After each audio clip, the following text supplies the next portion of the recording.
Lelaki acu pistol rompak kedai serboneka di Taman Wahyu.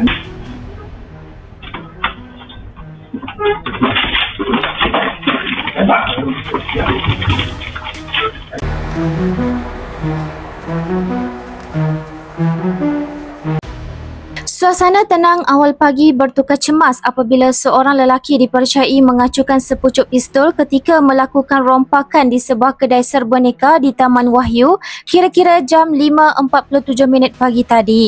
Kejadian itu turut dirakam kamera litar tertutup CCTV premis berkenaan dan rakamannya kini tular di media sosial. Video berkenaan memaparkan suspek mengugut sebelum melarikan diri selepas dipercayai mengambil wang atau barangan dari kedai tersebut.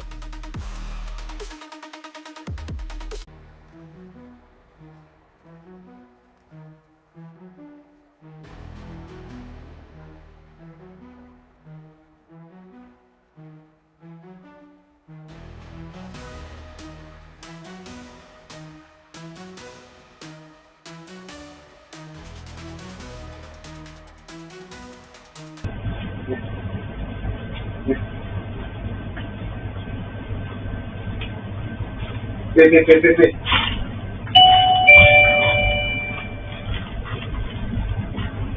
Hey. Hello. Bagi dan negeri satu. Bagi. Rokok dan hit. Lama kelas ni. Kelas ini. Sekejap.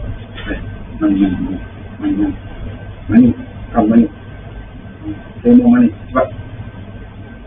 Cepat. Mani. Wait, mau. Cash. Kes mana? Buka. Cepat dah. Apa kes? Cepat buka. Tembak kan.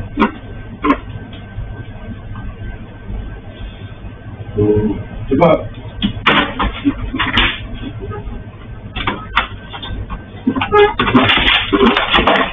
Tembak.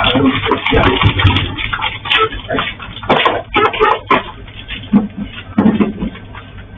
Tembak. Sana dulu.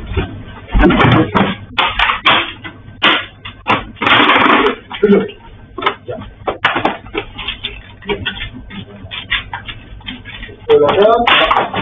No.